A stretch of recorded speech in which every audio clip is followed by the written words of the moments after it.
नमस्कार मित्रों।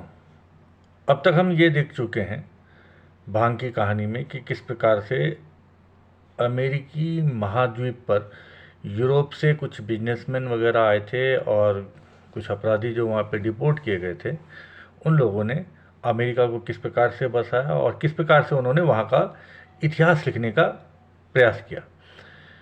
हमने पिछली बार देखा था कि अमेरिका में किस प्रकार से भांग को प्रतिबंधित करने के लिए वेज एंड मीन्स कमेटी को जो मारिहुआना एक्ट जो था वो वेज एंड मीन्स कमेटी को सीधा भेज दिया गया। वेज एंड मीन्स कमेटी के समक्ष इस पे चर्चा चल रही थी, तो अमेरिकी मेडिकल एसोसिएशन के जो प्रतिनिधि थे डॉक्टर विलियम, उन्होंने समिति से कहा कि इस विधेयक के पक्ष में केवल मीडिया के द्वारा जो फैलाई गई सनसनी है वही है और इस विधेयक के साथ और कुछ भी नहीं है।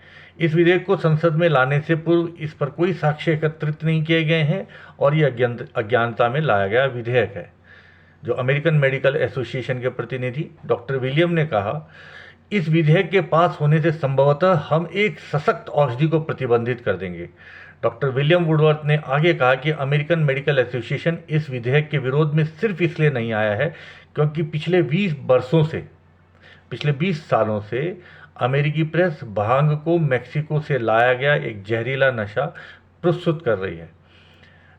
अमेरिकन मेडिकल एसोसिएशन को इस विधेयक को संसद में लाने के 2 दिन पूर्व ही इन्फॉर्मेशन दी गई थी, उनको जानकारी 2 दिन पूर्व ही दी गई थी कि मारिजुआना एक्ट लाया जा रहा है और अमेरिकन मेडिकल एसोसिएशन को अगर इसके विरोध में कुछ कहना है तो वो कह सकती है और उन्होंने डॉक्टर विलियम को वहाँ पे भेजा था।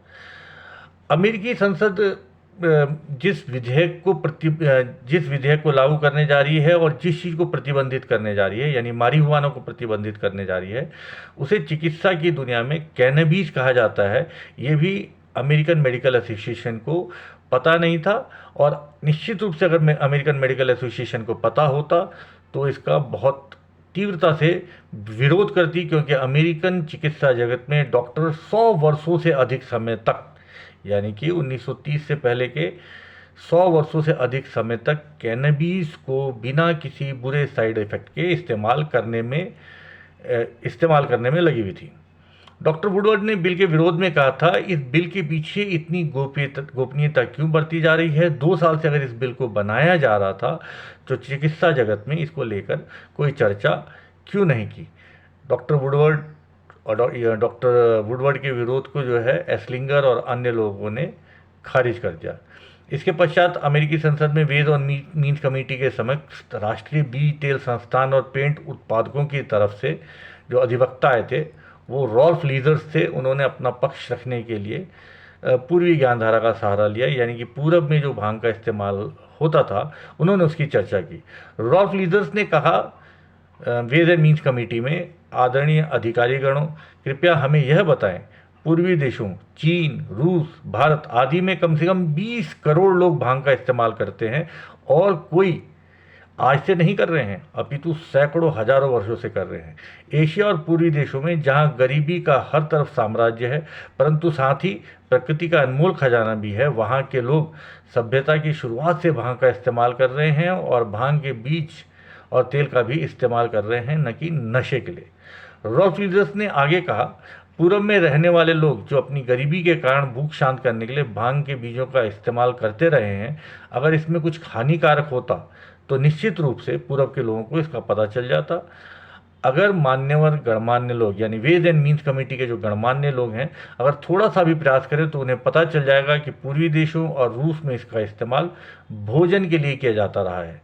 वो इसे अपने खेत में उगाते हैं और लाखों लोग नाश्ते में इसका उपयोग सदियों से करते रहे हैं। खास तौर से जब अकाल पड़ता है तो भांग के पौधे को बहुत कम पानी की ज़रूरत होती है, तो जब खास तौर से अकाल पड़ता है तो रॉल्फ लीजर्स ने कहा था कि भांग के बीज खा के ही वो लोग जीवित रहते हैं। मैं यहाँ कहना चाहता हूँ यह विधेयक बहुत ही कठोर है और अगर कैनबीस की खेती को भी नारकोटिक्स विभाग के तत्वाधान में लाया जाता है तो ये एक दमनकारी नीति होगी। उसके पश्चात ये विधेयक अमेरिकी संसद में आया तो सिर्फ एक प्रश्न पूछा गया, यानी कि संसद में, अमेरिका की संसद के अंदर विधेयक पास करने वाले जो सांसद थे उन्होंने सिर्फ एक प्रश्न पूछा, क्या किसी ने अमेरिकन मेडिकल एसोसिएशन से इस पर चर्चा करी है? तो वेज एंड मीन्स कमेटी के प्रतिनिधि ने सफ़ेद झूठ बोला और कहा हाँ, डॉक्टर वुडवर्थ और अमेरिकन मेडिकल एसोसिएशन इसके पूर्ण समर्थन में। इस सफ़ेद झूठ के साथ ही अमेरिका में दिसंबर 1937 में भांग के विरोध में बनकर कानून तैयार हो गया। एक डरा हुआ व्यक्ति बहुत खतरनाक होता है और एक डरा हुआ राष्ट्र और भी ज़्यादा खतरनाक हो जाता है, और अगर वो राष्ट्र शक्तिशाली हो तो फिर कहना ही क्या।